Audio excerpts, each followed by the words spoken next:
고맙습니다. 기독교 안에 있는 종교인들, 사내들인 공회에 있는 대제사장과 장로의 삶과 서기관과 바리새인들, 그들에게 가말리엘 율법사인 선생이 이야기를 합니다. 인간의 삶으로부터 따로 서서 저의 삶을 내버려 둬라. 따로 서서 본다는 건 너희들의 주관적인 판단이 아니라 객관적 판단을 하라는 거예요. 하나님의 입장에서 봐야 된다라는 메시지를 하고 있습니다. 과연 이들은 이 가르침을 온전히 받아들이고 있을까? 우리는 아는 것으로 우리의 삶을 재단하기보다는 삶으로 아는 것을 증명하며 어제와 다르게 살아보려고 노력한다면 우리는 분명 우리의 마음을 설득해내고 그 설득된 믿음으로 인하여 우리의 삶은 새로운 디자인의 옷을 입게 될 것입니다. 오늘도 우리 모두가 다 설득된 믿음으로 하나님을 영화롭게 하는 귀한 이 시간이 되기를 원합니다. 39절로 40절, 그러나 하나님에게서 난 것이라면 너의 삶이 그것을 무너뜨릴 수 없고 하나님과 다투는 삶으로 발견되지는 않을까 한다. 그러자 저의 삶이 그에게 설득되었다. 그리고 사도 삶을 소환하여 채찍질하여 예수의 이름에 접촉하여 전하지 말라고 명하고 그의 삶을 풀어주었다. 가말리엘 선생으로부터 공회에 있는 자들이 설득되었다고 합니다. 과연 설득되었을까? 사람에게서 난 말씀이라면 무너질 것이다. 그럼 사람에게서 난 말씀은 어떤 말씀이냐? 아무 생각 없이 평생 써왔던 그 메시지. 그 단어 하나하나의 뜻이 무엇인지 알지 못하고 새로운 언어로 디자인해주지 못하는 고정되어져 있는 그동안 들어왔던 그 말로 사람들을 건축하고 있는 그 건축물은 무너질 것이다. 그러나 하나님의 말씀을 탐구하여 연구하여 거기에서 나온 그 얻어낸 지혜의 문장으로 건축하여 완성되었다면 누구도 무너뜨릴 수 없다. 사람들은 왜 무너지죠? 마음이 무너져 내린다고 이렇게 표현합니다. 왜 무너져 내릴까요? 내 안에 있는 물을 바꾸지 않기 때문이에요. 물은 뭐냐? 사상이고 그 사상을 출렁거리게 하는 것은 언어입니다. 언어를 새롭게 바꾸지 않고 말을 바꾸지 않기 때문에 무너지는 거예요. 장로의 전통, 계속 흘러내려오고 있는 그 문장 하나하나, 단어 하나하나, 낱말 하나하나를 바꾸지 않고 있는 겁니다. 이들은. 그러니까 자기들만의 언어의 세계에 갇혀서 사람들을 판단하고 사람들을 자기의 시각으로 재고 그리고 자기의 틀 안에 넣으려고 하는 종교적 모습들이라는 겁니다. 다 틀이 있는데 틀 만들기는 잘 되어 있는데 우리나라 사람들은 틀 바꾸기를 잘 못해요. 틀을 돌리기를 잘 못합니다. 틀 돌리기를 잘 하지 못하는 사람들의 유형이 바로 오늘 이 사대들인 공회에 있는 공회원들의 모습이라는 거예요. 듣지 않죠.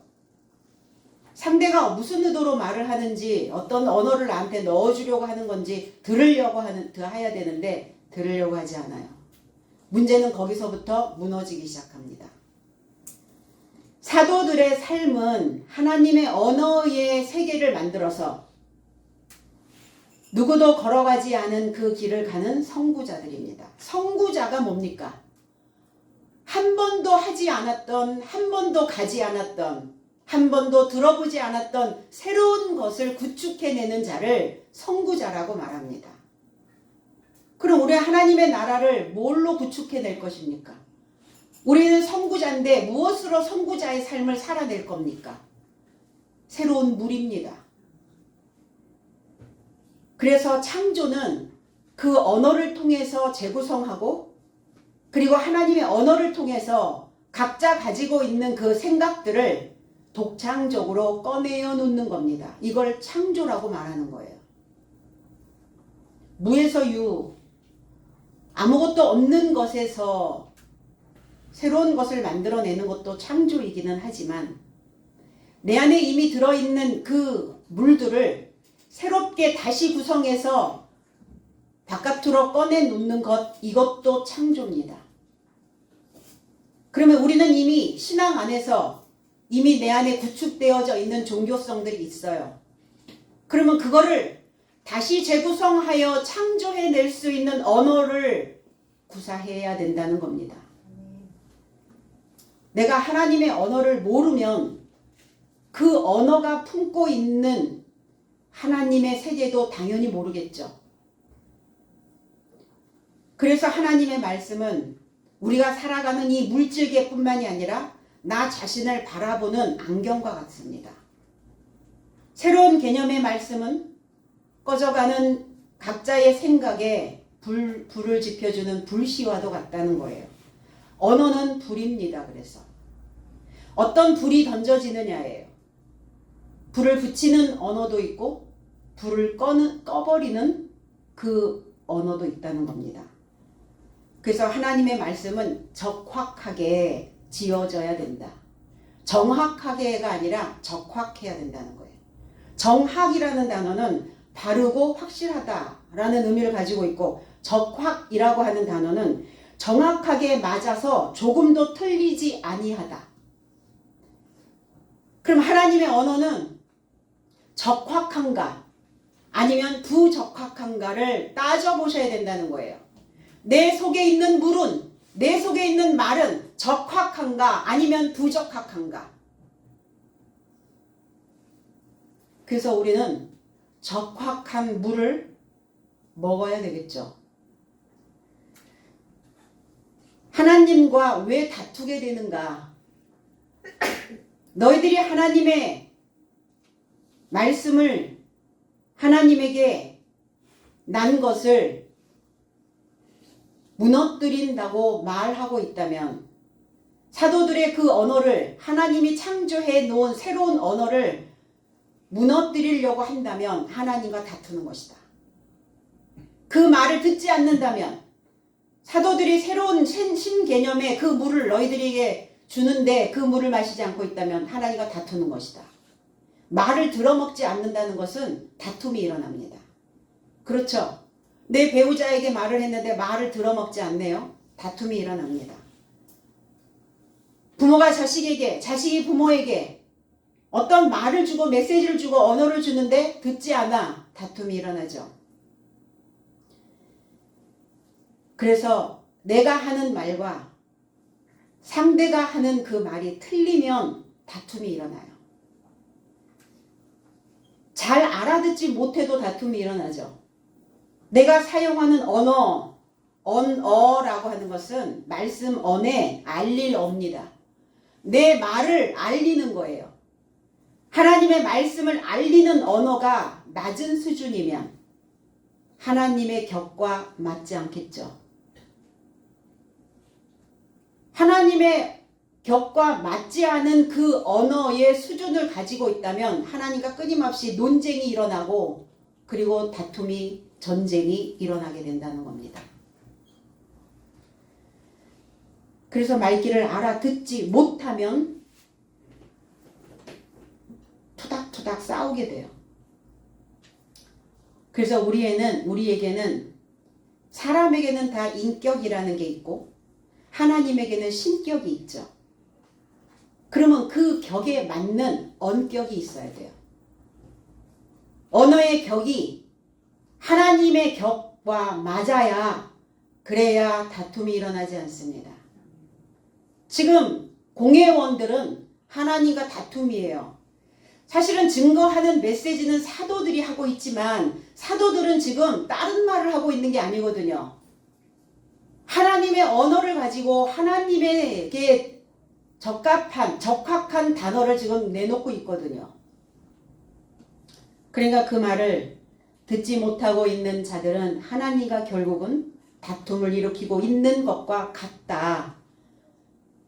그래서 이 언격이 신격을 결정하고 이 언어의 격이 그 사람의 품격을 만들어낸다는 겁니다. 그럼 우리는 늘 새로운 말을 배워야 해요. 새로운 언어가, 새로운 물이 내 속으로 들어가 줘야 됩니다. 내 안에 저수지처럼 댐으로 만들어 놓은 호수에 갇혀 있는 그 언어는 나를 병들게 하고 나를 썩게 만들어요. 그래서 신앙인들은 믿음의 격이 있습니다. 믿음의 격을 높이고 싶다면 우리가 사용하는 언어의 품격을 높이면 됩니다. 그러니까 헛소리 안 하고 사도들은 빈말하지 않고 하나님의 언어의 격으로 꽉 채워준 언어를 그들에게 주는데 그들은 그 언어가 소화가 안 되는 거예요. 왜? 그들이 갖고 있는 언어의 수준이 현저히 낮은 수준에 있기 때문입니다. 초등학교 다니는 아이에게 고품격의 높은 수준의 언어를 쓰면 알아듣습니까? 못 알아듣잖아요. 그러니까 사도들이 주는 이 메시지를 지금 그들은 못 알아듣고 있는데 못 알아듣고 있다라고 스스로를 인정하고 싶지 않는 거예요. 자기의 수준들을 다른 사람들에게 들키고 싶지 않는 겁니다. 왜 설득된 믿음을 소유하지 못하는가? 믿음이라는 것은 뭐냐면 설득되는 거예요. 어떤 물건을 팔 때도 무엇을 이야기할 때도 그 물건에 대하여 설득되지 않으면 우리는 확신을 가질 수 없고 믿음이 생기지 않아요. 그럼 하나님에 대한 이 설득된 말씀으로 믿음이 만들어져야 되는데 왜 그 믿음이 없는가? 하나님을 확신하는, 하나님을 믿는 그 언어가 뒷받침해주지 못하기 때문이에요. 단어가 없어서 그래요. 단어가. 낱말이 없어서 그래요. 우리 왜 공부합니까? 왜 원어를 공부하고 왜 성경을 원어로 봐야 하는가? 이 시대에. 사람의 손으로 쓴 이 한글 성경이, 이 개역 개정이, 개역 성경이 바뀌어요. 계속 바뀝니다. 왜 바뀔까요? 잘못되었기 때문에 바뀌는 겁니다. 그럼 원어는, 원전은 바뀌지 않아요. 왜?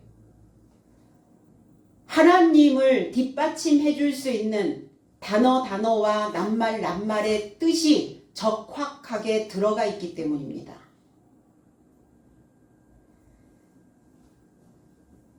그러니까 내 언어의 한계가 내 믿음의 한계예요. 말로 표현할 수 없는 고차원적인 생각이라는 것은 존재하지 않습니다. 표현할 수 없는 고차원적인 생각? 이해될 수 없는 영적인 차원? 그냥 우리는 영적인 차원, 고차원적인 차원을 언어로 표현할 수 없는 것이라고 생각을 해왔어요. 종교 안에서. 그래서 영적이다 이러면 차원은 높은데 그거를 언어로, 말로, 물로 사람들에게 스며들지 못하게 하고 있더라 이거예요. 그래서 언어로 표현할 수 없는 고차원은 존재하지 않는다. 내가 가진 어떤 개념적인 넓이와 그 깊이만큼 우리는 이해가 되어질 수 있고 해석될 수 있습니다. 이 성경을 이해할 수 있는 언어로 풀어내지 못하면 저와 여러분들의 삶의 현실 세계로 우리가 살아가고 있는 이 현실, 지금 당면에 있는 이 일상, 이 삶으로부터 불러내지 못한다는 거예요. 이 말씀을. 그러면 현실 세계로 이 메시지를 불러내지 못하고 있다면 이게 살아있는 말씀이겠냐고요. 살아있는 하나님이겠냐고요. 하나님은 살았고 그랬어요. 살아계시고 살기를 원하시고 존재하시기를 원하고 어디에? 저와 여러분들의 혀 안에, 저와 여러분들의 입 안에서. 입을 움직이는 것은 사고입니다. 우리의 사상이에요. 우리들의 사상 안에서, 생각 안에서 존재하시기를 원하고 계신다는 겁니다. 우리가 성경을 보는 이 단어 하나하나를 바꿔내지 못하기에 공회에 있는 자들의 사고는 그 지점에 멈추고 소통 단절되어져 있죠. 당연히 하나님의 생각으로 설득되지 못하니까 믿음은 없는 겁니다. 믿음이 없다라는 표현은 무슨 표현일까요? 하나님을 확신하지 못한다는 거예요. 하나님을 확신하지 못한다는 것은 하나님의 원격이 내 안에 턱없이 부족하다는 거예요. 성경 구절을 외우는 게 아닙니다. 신앙인들은. 요절 외우는 게 아니에요. 요절 그 단어 낱말 그 안에 무엇이 있는지를 발견하고 탐구하고 탐색하고 연구하는 거예요. 이러한 사람들을 크리스찬이라고 말합니다. 우리가 단어 하나를 연구해서 그 어원을 쭉 따라서 들어가지 않습니까?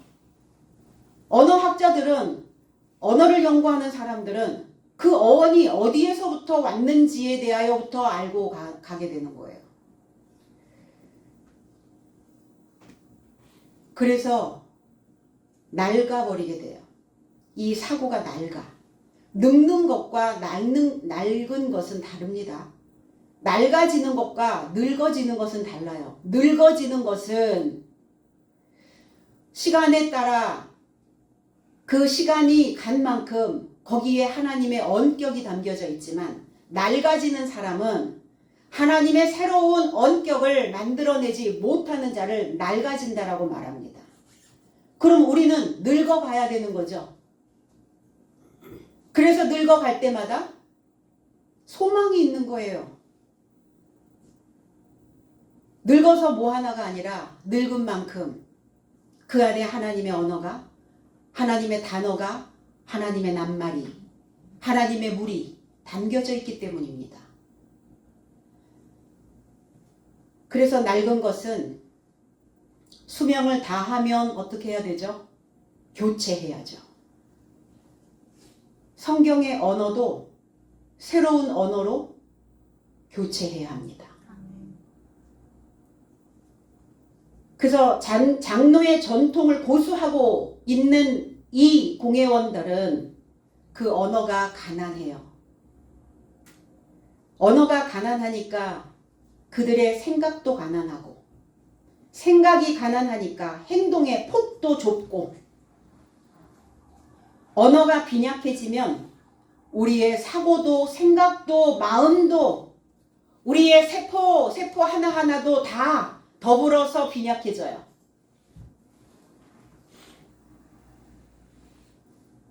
그럼 과연 하나님을 믿는다고 하는 내가 누구인지, 내가 누군지를 알아보는 방법은 딱 하나 있어요. 내가 사용하는 언어를 보면 알 수 있어요. 내가 크리스찬인지 하나님의 그 언어로 기름 부음을 받고 있는지를 알아보려면 내 혀끝에서 나가는 그 말을 보면 알아요.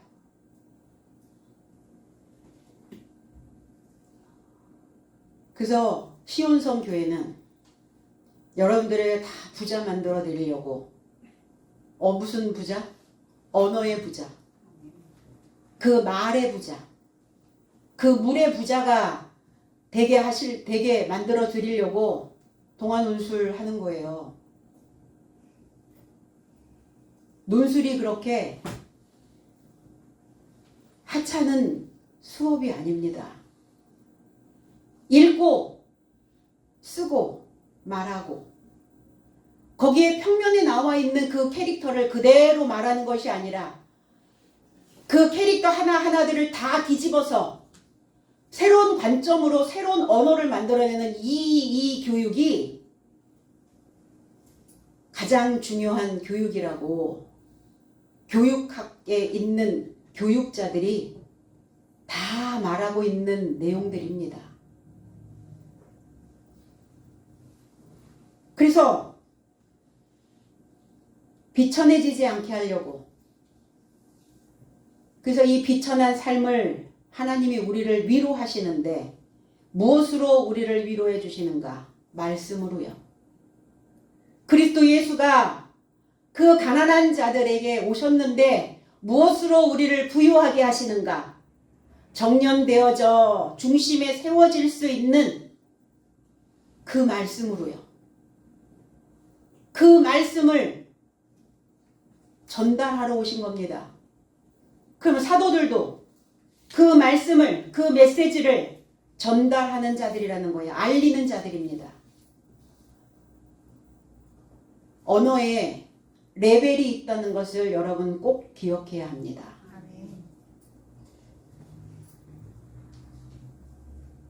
그래서 삶의 주인으로 늘 항상 그 한가운데 서 있게 만드시려고 우리를 그렇게 단련하신 거예요.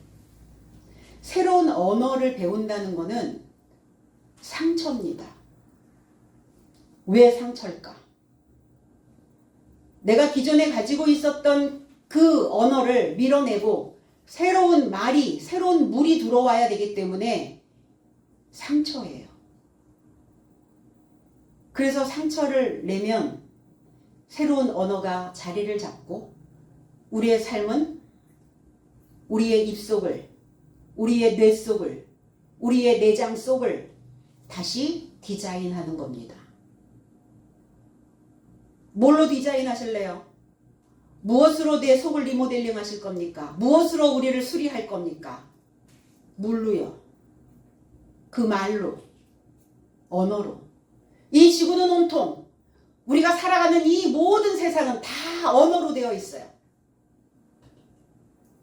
모든 것들은 다 말로 표현할 수 있어요. 살아있는 것도 죽어있는 것도 다 말로 표현이 됩니다. 하나님을 대적하는 자, 이게 데오스 마코스라는 단어예요. 하나님과 전쟁하다, 하나님과 논쟁하다. 디모데후서 2장 23절로 24절에 어리석고 무식한 변론을 버리라. 이에서 다툼이 나는 줄 알미라. 마땅히 주의 종은 다투지 아니하고 모든 사람을 대하여 온유하며 가르치기를 잘하며 참으며 그랬어요. 제 해석은 그러나 어리석고 무식한 토론 삶을 거절하라. 저 삶이 다툼을 낳는 줄 알아라. 그래서 주의 종은 다투는 것이 마땅하지 아니하고 오히려 모든 삶을 향하여 친절하고 그리고 가르치며 악을 견딤이 마땅하다. 무식한 토론, 지식이 없는 토론, 당연히 다툼이죠.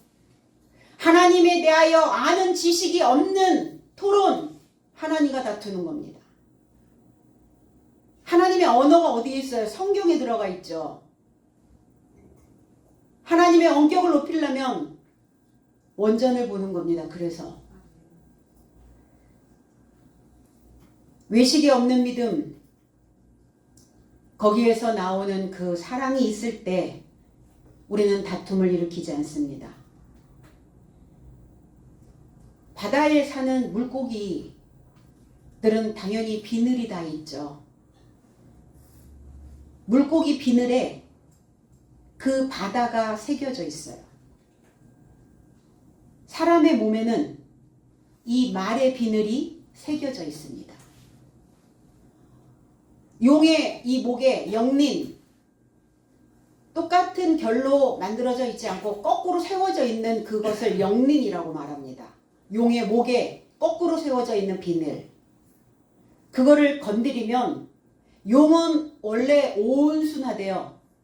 상상의 동물에서 온순한 동물인데 이 영린을 건드리면 불같이 화를 내고 불을 뿜어내는 거예요. 사람의 말에 비늘이 새겨져 있다는 겁니다. 그래서 이 비늘은 어떻게 만들어지느냐? 우리가 살아가면서 때로는 삶에서 힘들어지고, 때로는 이 삶에서 상처가 되고, 때로는 이 살다 보면 병도 들고, 때로는 내 내장도 꼬이고, 이런 삶에서 어려웠던 이 난처했던 이런 얼룩과 상처가 그 말의 비늘이 되는 거예요. 그래서 때로는 자기의 상처로 타인의 상처를 보듬어 주지 못하여 그 말의 비늘로 찌르는 사람이 있고, 내가 아팠던 만큼 저 사람도 아팠겠구나 라고 그 마음을 보듬어 안는 말의 비늘이 있다는 겁니다.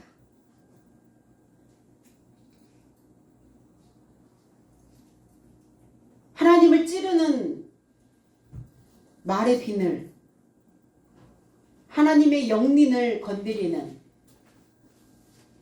거스리는 거예요. 하나님의 말과 호몰로게오, 같아지지 않고 다른 생각을 품고 있는, 그래서 하나님과 다툼을 일으키는, 주의 종은 다투는 것이 마땅하지 않다. 다툼을 일으키는 자들은 어떤 자인가요? 설득된 믿음이 없는 자들이겠죠. 그 믿음이 없다고 하면서 하나님께 관심을 갖는 언어로 하나님께, 그러면 내가 왜 믿음이 없는가? 아, 하나님의 언어로 비늘을 만들지 못했구나. 그러면 그 언어로 비늘을 만들려고 해야 되는데 만들려고 하지 않고 없어로 끝나버리는 거죠. 어떤 환경에서 무엇을 하면서 자랐는지, 어떤 사고 속에서 갇혀서 살았는지에 따라서 믿음과 연관성이 있어요. 사람들은 이렇게 얘기해요. 저는 사람들을 잘 못 믿습니다. 사람들을 잘 믿지 못하는 성향이 있어요. 그럼 보이지 않는 하나님 잘 믿겠습니까? 외식 아닐까요? 보이는 사람도 안 믿으면서 왜 안 믿게 됐을까요? 나를 왜 자기 자신을 못 믿을까요? 자기 자신을 못 믿기 때문에 타인도 못 믿는 거죠. 왜 못 믿을까요? 내 안에 품격이 높은 하나님의 언격이 만들어지지 않기 때문이에요. 언어 때문에 그래요. 말 때문에 그래요. 믿음이 없는 자는 그래서 말 실수가 많고 부정적 요소들을 많이 꺼내내고 못한다, 안 한다, 가능성이 없다, 이렇게 말의 비늘로 자기를 찌르고 상대를 찌릅니다. 우리가 경험한 슬픔, 아픔, 얼룩, 이것이 지금까지 내가 만들어 놓은, 내가 지금 소유하고 있는 말의 비늘이라면 감사와 즐거움, 그리고 행복함, 그리고 은혜로움, 충만함, 이 언어로 말의 비늘을 오늘 다시 만드시면 됩니다. 아멘. 그렇게 되어지면 삶의 무대가 바뀌어요. 무대 아래서 늘 아마추어로 사는 삶이 아니라 무대 위에서 그 중심에서 주인공으로 사는 인생이 되어진다는 겁니다. 그러니까 떨어지지 않도록 믿음이 잘 용접하시기 바랍니다. 믿음은 하나님의 말씀을 용접할 때 만들어져요. 용접을 하는 용어 중에 슬래그와 스페터라는 단어가 있어요. 슬래그는 우리가 이제 용접봉을 녹여서 철판에 불을 붙일 때 생기는 찌꺼기 같은 것, 막 그 철판을 녹이면은 울퉁불퉁하게 막 찌꺼기 같은 것들이 막 생기잖아요. 그거를 슬래그라고 얘기를 해요. 그리고 스패터는 이게 용접을 할 때 사방으로 튀는 불꽃을 스패터라고 이야기를 합니다. 그러면 용접 작업에서 용착 부분에 생기는 띠 모양의 불룩불룩한, 이렇게 오돌톨톨 불룩불룩 올라온 이 얼룩과 무늬를 비드라고 얘기하거든요. 비드. 용접 한번 해보세요. 비드가 만들어지거든요. 근데 용접이 얼마나 정교하게 잘 되었는지 안 되어졌는지를 판단할 때는 이 비드를 살펴본다는 거예요. 비드를 가만히 뚫어지게 쳐다보면 거기에 이렇게 올통볼통한 비늘 모양 같은 모양이 생겨요.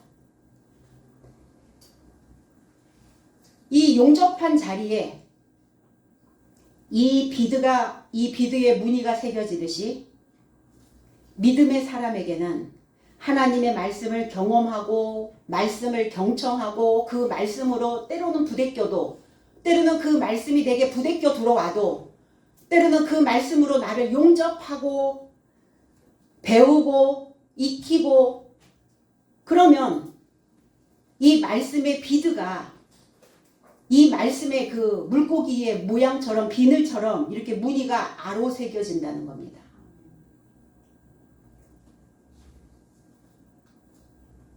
그래서 말씀의 용접이 되어야 그래야 비로소 설득된 믿음으로 하나님께 순종할 수 있다는 겁니다.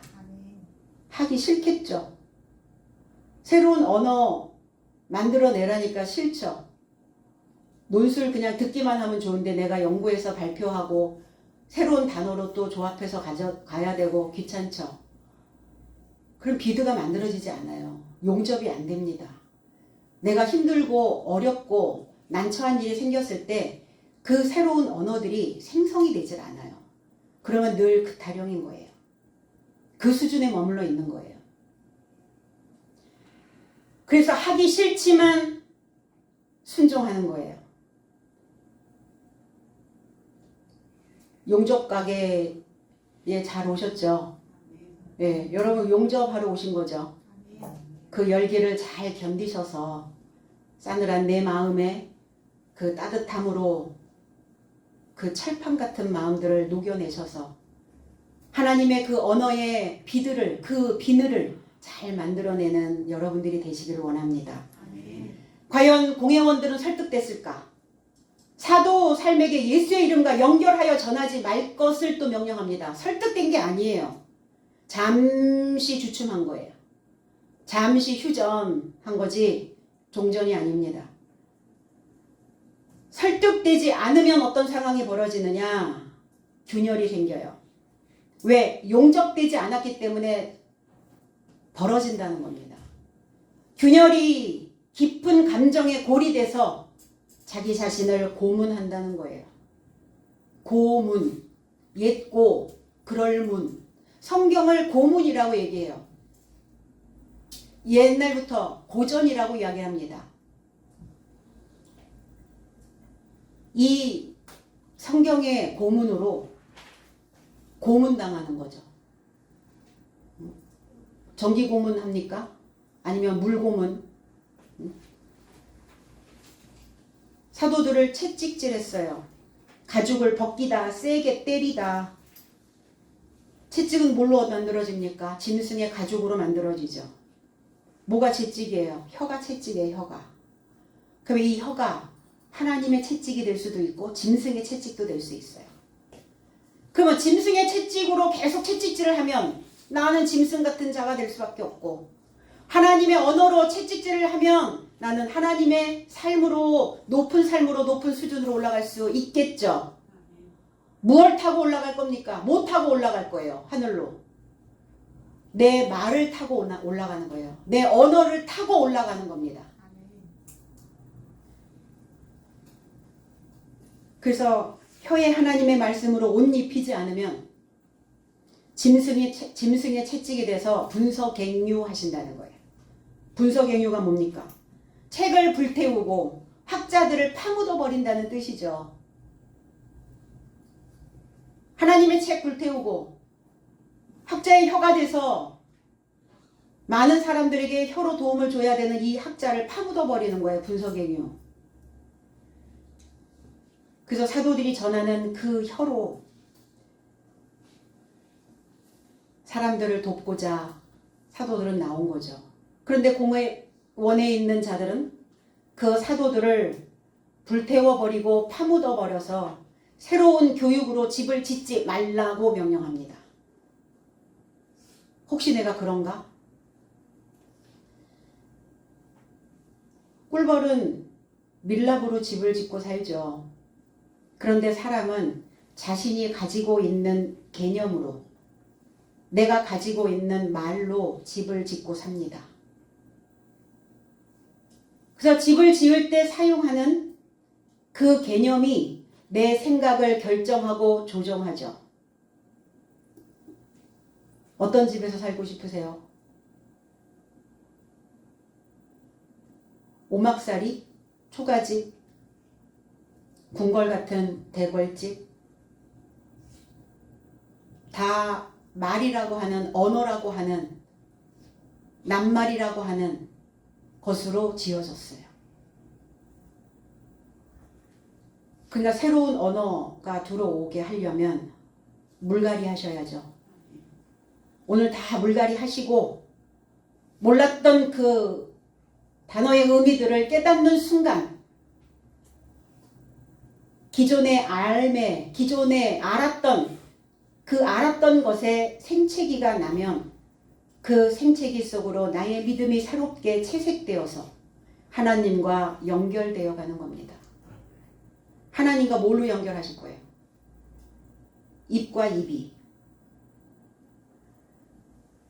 믿음이 없으니 어쩌라고 그렇게 하지 마세요. 내가 그동안 배웠던 그 모든 언어를 총동원해서 내 자신에게 잘 전달하셔야 합니다. 41절로 42절 그런즉 실제로 사도 삶은 그의 이름 때문에 모욕당함이 합당하다고 기뻐하며 공회 앞으로부터 나가더라. 성전 안에서 모든 날과 집을 조차 예수를 그리스도라 가르치는 것과 복음 전하기를 쉬지 않더라. 사도들처럼 그리스도 예수의 이름으로 인해서 모욕당하는 것이 합당하다고 기뻐할 수 있는 자들이 몇 명이나 될까요? 기뻐할까요? 그런 신앙인들이 과연 있을까요? 이 시대에 능력받는 일, 모욕당하는 일, 나를 얕보는 일, 무례하게 하는 일, 모욕을 주는 일, 그 일을 좋아할 리는 없죠. 아무도. 이 단어가 히브리어로 가면 하라프라는 단어예요. 모독하다, 무시하다, 조롱하다. 왜 사도의 삶은 그들이 우리를 모욕하는 것이 합당하다고 여겼을까? 이건 당연한 거야. 그렇지. 우리의 계산 안에 있었지 이미. 우리는 이미 말씀 안에서 이것을 알아보고 있었지. 언제? 사무엘상 17장 36절에 주의 종이 사자와 곰도 쳤은즉 사시는 하나님의 군대를 모욕한 이 할례 없는 블레셋 사람이리이까 그가 그 짐승의 하나와 같이 되리이다. 다윗과 골리앗의 싸움이었어요. 블레셋 사람들이 다윗을 모욕했거든요.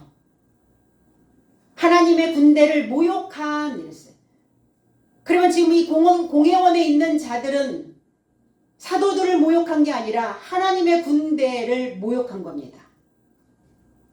사자와 곰처럼 곰도 쳤은즉 사자, 맹렬한 꺾어버리는 사자가 뭡니까? 꺾어버리는 거예요. 하나님을 꺾어버리는 거예요. 새로운 말이 들어오면 내 기존에 있었던 말과 부딪히니까 새로운 말을 꺾어버리는 거예요. 말을 꺾는 자를, 믿음을 꺾는 자를 사자라고 말합니다. 맹렬하죠. 맹렬해. 왜? 새로운 말을 받아들이지 않으려고 맹렬하게 불이 탑니다. 열받죠. 그게 맹렬한 사자예요. 곰도 쳤다. 곰. 이 도부라고 하는 단어는, 곰이라는 단어는 느리다, 느리다. 그리고 미끄러지다.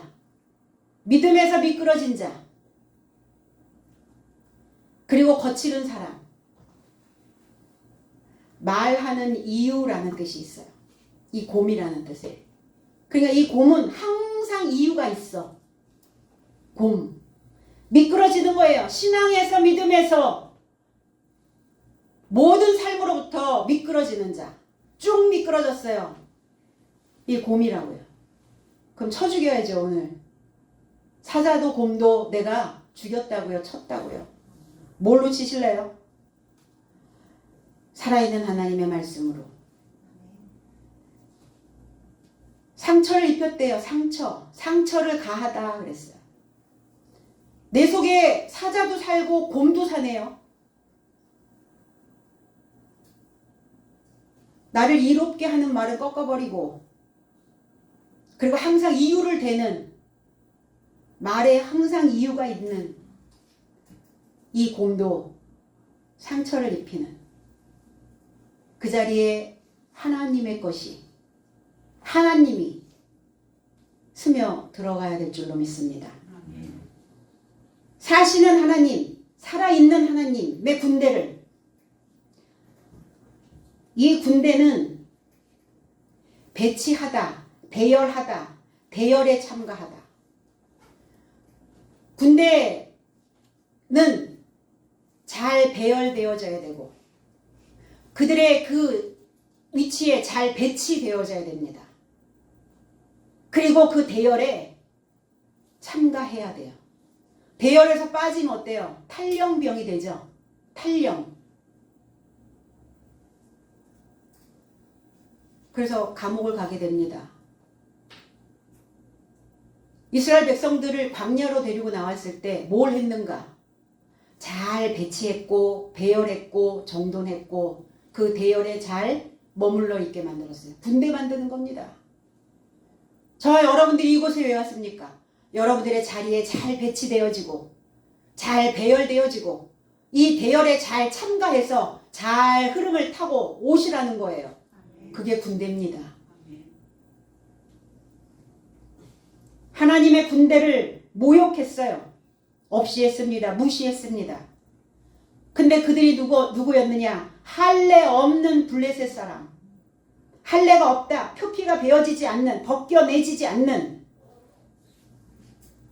벗겨내야 되는데 벗겨내지고 있지 않는, 할례가 없는, 날조하고 있는, 낡은 생각을 날조하는 사람이에요. 낡은 생각으로 날조하는 사람. 낡은 생각들은 벗겨내야 되거든요. 날조가 뭡니까? 사실이 아닌 것을 사실인 양 거짓으로 꾸밈. 이게 날조예요. 날조된 것이다. 날조된 서명, 날조된 문서 많이 얘기하잖아요. 믿는 척, 아는 척, 믿음이 있는 척, 날조된 신앙이 되어서는 안 되겠죠.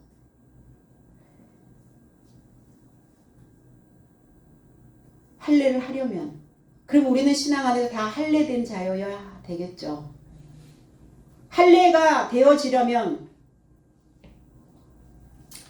내 안에 무르익은 생각, 내 안에 하나님의 언어, 그 언어로 나를 잘 익혀서 그 언어를 색다르게 표현하면 저와 여러분들은 내가 가지고 있는 낡은 표피를 벗겨내게 만듭니다. 익은 생각 아니면 덜 익은 생각. 덜 익은 생각은 나를, 내 표피를 벗겨낼 수가 없어요. 익은 생각을 가지고 표피를 벗겨내는 겁니다. 대추가 왜 빨개졌을까요? 익어서? 때가 돼서? 뭐 사람들은 이렇게 그냥 흔히 이야기를 하죠. 익어야 되는 때가 됐고 시간이 지나서 빨개졌겠지. 그거는 흔히 생각할 수 있는 거고, 어떤 시인은 대추 한 알에 이렇게 대추를 이렇게 얘기했어요. 그 안에 태풍과 천둥과 벼락으로 깜짝 놀라서 그 파라둥둥한 것들을 다 껍질을 벗겨냈기 때문에 빨개진 것이다.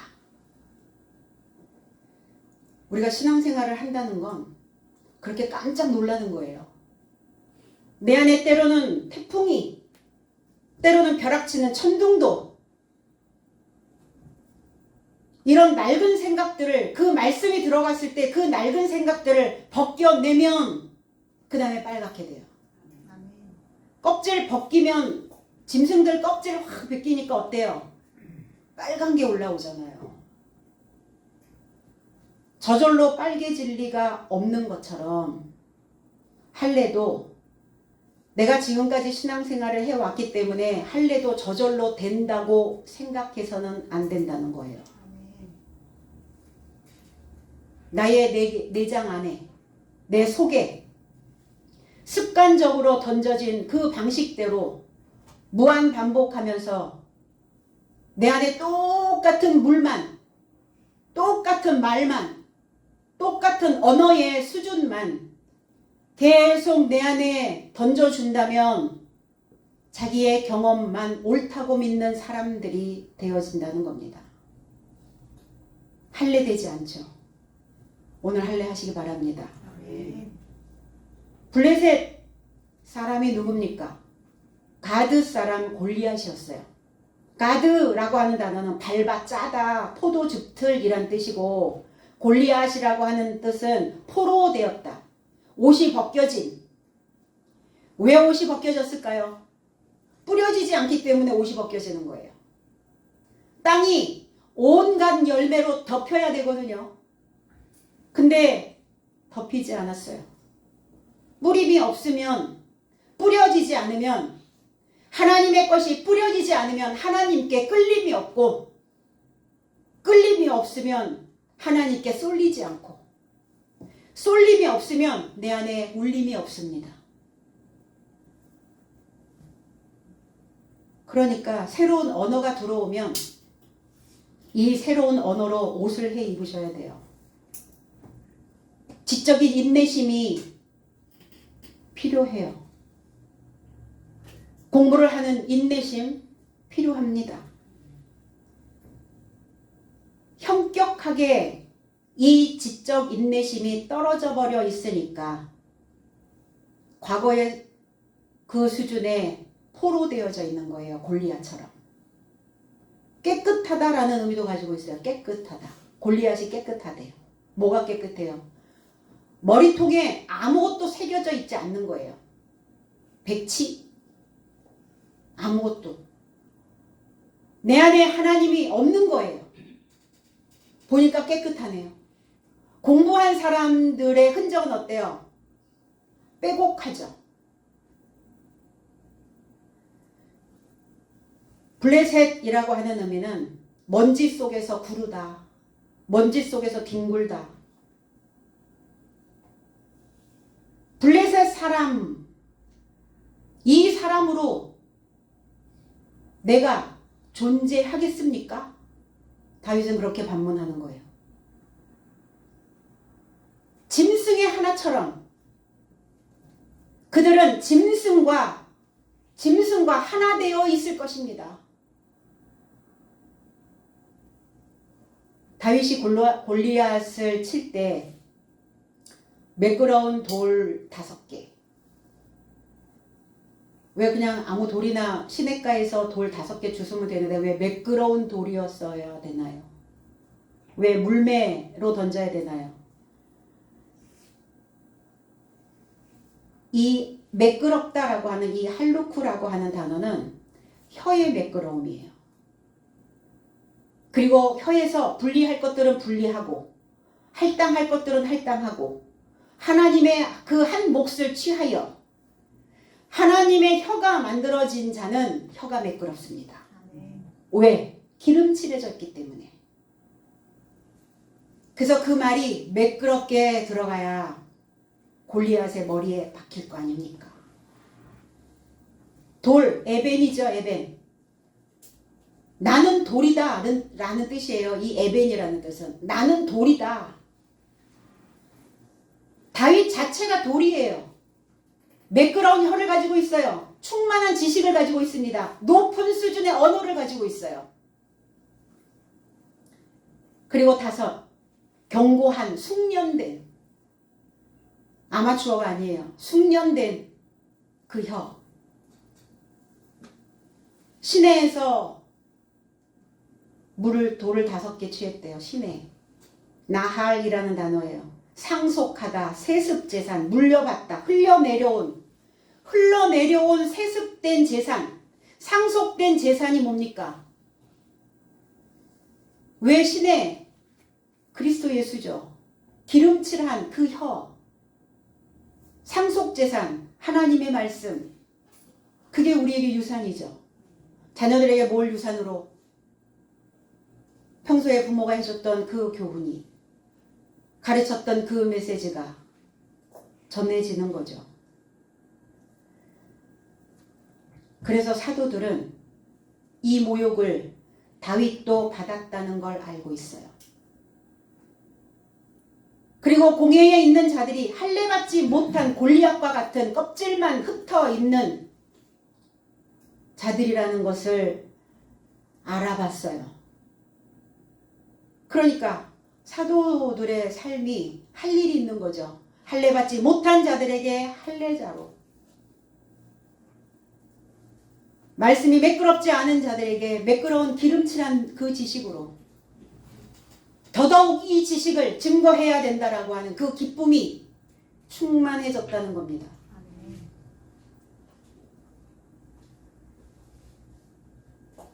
습관적으로 교회에 다니는 사람들이 있죠. 지식의 폐활량이 부족한 사람들, 지적인 폐활량이 없는 사람들. 우리는 무엇으로 숨쉬는가? 우리의 육신은 폐로 숨을 쉬지만 우리의 영은 지식으로 숨을 쉽니다. 그럼 지식이 없는 사람들은 숨이 차. 사는 게 숨차. 사는 게 숨이 막혀. 소통이 안 돼요. 그러니까 이마를 부숴야 돼요. 골리앗의 이마에, 정수리에, 윗부분에 아무것도 기록되어져 있지 아니하는, 새겨진 말씀이 아무것도 없는 그 텅 빈 이마를 던지는 거, 이마에.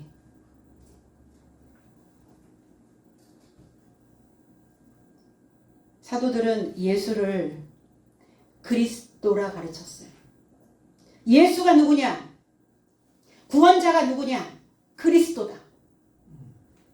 구원 받으려면 뭐 해야 되느냐? 기름이 부어져야 된다. 지식이 더하여지지 않으면, 기름이 부어지지 않으면 구원 없다. 그 지식은 지능을 만들어내고 그 지능은 지혜의 말씀을 만들어냅니다. 이 지혜의 말씀으로 인간이 되어야 함을 가르쳤던 거예요. 사람인의 사이간이에요. 사이간. 이 글자를 살펴보면, 인간이라는 뜻을 풀어보면 인간이 어떻게 살아야 하는지가 보여요. 글자 그대로 풀면 사람인의 틈간, 사이간. 사람에게는 사람 사이가 있다는 거예요. 사람의 틈이 있다는 거예요. 사람의 틈을 무엇으로 메꾸냐? 그 사이사이를 무엇으로 채워줄 거냐에 따라서 사람이 될 수 있고 짐승 같은 사람도 될 수 있어요. 사람의 틈을 하나님의 말씀으로 옷 입힐 때 자존감이 생기죠. 내 존재감이 만들어집니다. 사람 사이의 생각이 완성되어져서 우리는 인간으로 살기 위해, 인간답게 살기 위해서 하나님의 말씀의 언어를 제대로 알고 제대로 쓰는 것이 너무나 중요하다는 것을 알았어요. 이 사이사이를, 이 틈을 어떤 언어로 채우고 있는가예요. 그래야 사람다워지고 사람답게 살 수 있어요. 우리는 그 교육을, 그 가르침을 받고 있는 자들입니다. 사람 사이 관계도 모두 말에 의해서 좌우가 되죠. 그래서 이 말씀은 곧 삶이고 인생입니다. 전도하기를 쉬지 않는다. 전도, 복음 전하기를.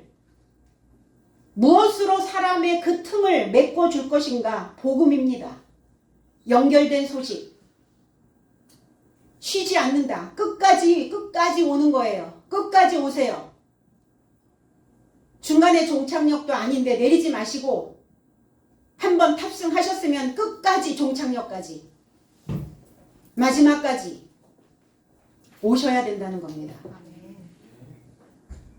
믿음의 생활을 하는 우리 모두에게 오늘 사도들의 삶을 통해서 우리에게 주는 교훈은 무엇인가 과연? 공회원이 주는 교훈은 우리에게 무엇인가? 그들의 짧은 언어로, 짧은 수준으로 하나님을 내가 믿는다고 말할 수 있는가? 사도들의 새로운 언어를 왜 그들은 받아들이지 않고 거부하고 있는가? 이 두 부류를 보면서 우리는 어떤 언격을 수준 있게 만들어낼 것인지, 배움의 현장에서, 가르침의 현장에서 여러분 자신들을 설득하시고, 그리고 설득된 그 믿음으로 여러분들이 기름진 그 새 집을 짓는 우리 모두가 되시기를 나사렛 예수 그리스도 이름 안에서 축복합니다. 기도하겠습니다.